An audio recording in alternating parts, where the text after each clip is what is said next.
ये कहानी है एंडी ड्यूफ्रिन की, जो कि एक बहुत बड़े बैंक का बैंकर होता है। जज उसे उसकी पत्नी और उसकी पत्नी के लवर के कत्ल के इल्जाम में उम्र कैद की सजा सुनाता है, लेकिन इससे पहले कि वो उसे नीचे फेंकता, एंडी उसे बताता है कि गवर्नमेंट का एक रूल है जिसके हिसाब से कोई भी इंसान अपनी पत्नी को पूरे जीवन काल में $60,000 तक गिफ्ट कर सकता है और इस पैसे पर किसी तरह का कोई टैक्स नहीं लगता। इस काम के लिए तुम्हें वकील की जरूरत होगी। ये काम मैं तुम्हारे लिए फ्री में कर दूंगा। बदले में तुम मेरे सभी साथियों को 3-3 बियर्स पिला देना। और साथ ही उसे जिसने एंडी को मारा होता है उसे 1 हफ्ते के लिए काल कोठरी में डाल दिया जाता है। 1 हफ्ते बाद जब वो वापस अपने सेल में जाता है तो वहां पर वही ऑफिसर होता है जिसका एंडी ने $30,000 का टैक्स बचाया था।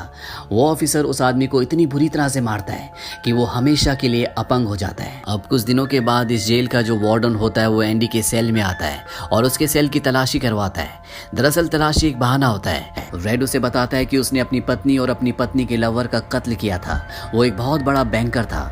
ये सुनकर टॉमी पूरी तरह से शांत हो जाता है और अगले पल टॉमी के सामने एंडी और रेड होते हैं। टॉमी उन दोनों को बताता है कि एक बार वो एक जेल में गया था जहां पर उसे कैदी मिला था।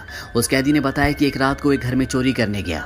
उस घर का ओनर जाग गया और उसने ओनर को और उसकी पत्नी को गोली मार दी। बाद में उसे पता चला कि वो दोनों पति पत्नी नहीं थे बल्कि लवर थे। वो औरत एक बहुत बड़े बैंकर की पत्नी थी और उस बैंकर को उसकी पत्नी और उसकी पत्नी के लवर के कत्ल के इल्जाम में गिरफ्तार कर लिया गया। यहाँ हमें पता चलता है कि एंडी बेगुनाह था। ये सन जानबूझकर उसकी बातों पर विश्वास नहीं करता, क्योंकि एंडी वो इंसान है जो उसके काले पैसों को व्हाइट में बदलता है। वो उसके सारे राज जानता है। एंडी उसे इनडायरेक्टली धमकी देता है कि मैं तुम्हारे काले पैसे के बारे में किसी को नहीं बताऊंगा। काल कोठरी में पूरे 2 महीने गुजारने के बाद जब एंडी बाहर आता है तो रेड उसके पास आता है। एंडी रेड से पूछता है क्या तुम कभी इस जेल से बाहर निकल पाओगे। रेड कहता है शायद जब मैं बहुत बूढ़ा हो गया हूँ और मेरे दिमाग ने काम करना बंद कर दिया हो तब। एंडी कहता है कि मैं यहाँ से निकलकर जिवातिन्योर जाऊंगा। ये मैक्सिको में समंदर किनारे एक बहुत खूबसूरत जगह है। कहा जाता है कि इंसान अपने आप को यहाँ पर खो देता है। मैं वहाँ पर अपना रेस्टोरेंट खोलूंगा, समंदर किनारे अपनी नाव को रिपेयर करूंगा और दोस्तों के साथ गहरे समंदर में मछली मारने के लिए निकल पड़ूंगा। रेडी सुनकर परेशान हो जाता है। वो कहता है कि उम्मीद बहुत खतरनाक चीज होती है। ये इंसान को पागल तक कर देती है। तुम्हें सच्चाई की दुनिया में वापस लौटना होगा। मैक्सिको यहाँ से बहुत दूर है। आने से पहले एंडी रेड से कहता है कि तुम वादा करो कि तुम मेरा एक काम करोगे। रेड कहता है कि हाँ मैं जरूर करूंगा। एंडी कहता है कि बस्टन के पास एक बहुत बड़ा मैदान है। उस मैदान में एक बहुत बड़ा पेड़ है। उस पेड़ के पास एक पत्थर की दीवार है। उस पत्थर की दीवार पर एक काले रंग का पत्थर है। उस पत्थर के नीचे कुछ गड़ा है। वादा करो जब भी तुम जेल से बाहर निकलोगे तुम वहां पर जरूर जाओगे।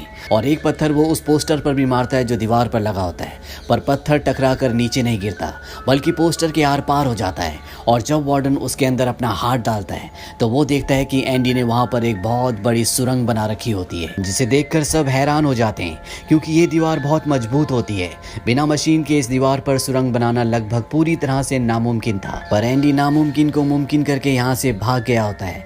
वहाँ पर उन्हें एंडी के पुराने कपड़े, एक साबुन, एक कंघी और वो हथौड़ी जो आज से 20 साल पहले एंडी ने रेड से मंगवाई थी वो मिलती है। ये वही हथौड़ी। साथ ही वार्डन ने अपने कपड़े जो उसे प्रेस करने के लिए दिए थे, एंडी उन कपड़ों को अपने कपड़ों के अंदर पहन लेता है। साथ ही उसके जूते जो वार्डन ने उसे पॉलिश करने के लिए दिए थे, एंडी उन्हें पहनकर वहां से निकल जाता है। रात को जैसी सारी लाइट्स बंद होती है एंडी उस सुरंग से बाहर निकलता है। इसके बाद वो एक गटर का पाइप तोड़ता है और उस गटर के पाइप में रेंगता हुआ वो उस जेल से जहां से आज तक कोई भी कैदी नहीं भागा वहां से भाग जाता है।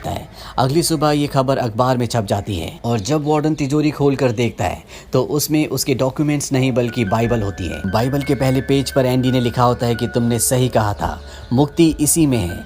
और जब वार्डन पेज पलटता है तो वो देखता है कि वहां पर हथौड़ी का एक निशान होता है। दरअसल एंडी ने पेज को हथौड़ी की शेप में काट कर एक सांचा बनाया होता है जिसके अंदर वो अपनी हथौड़ी छुपाया करता था। और आज से 20 साल पहले जब वार्डन पहली बार एंडी की सेल में गया था और उसने एंडी की बाइबल उसके हाथ से लेकर वापस उसे लौटाई थी, उस वक्त भी वो हथौड़ी इसी बाइबल के अंदर है। तो उसके नीचे एक बॉक्स होता है।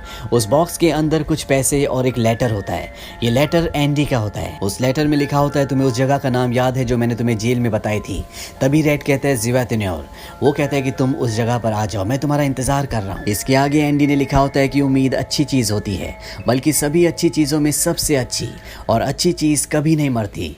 इसके बाद एंडी उस जगह पहुंच जाता है, बल्कि उसने वो सब कुछ भी पा लिया जो अपनी ज़िंदगी में पाना चाहता था। ये हॉलीवुड की आज तक की सबसे हाई रेटिंग मूवी है। IMDb पर इसकी रेटिंग है 9.3। ये मूवी रिलीज हुई थी 1994 में। इस मूवी का बजट था $25 मिलियन और बॉक्स ऑफिस पर इसने कमाई की थी $59 मिलियन की। उम्मीद करते हैं कि ये कहानी आपको पसंद आई होगी।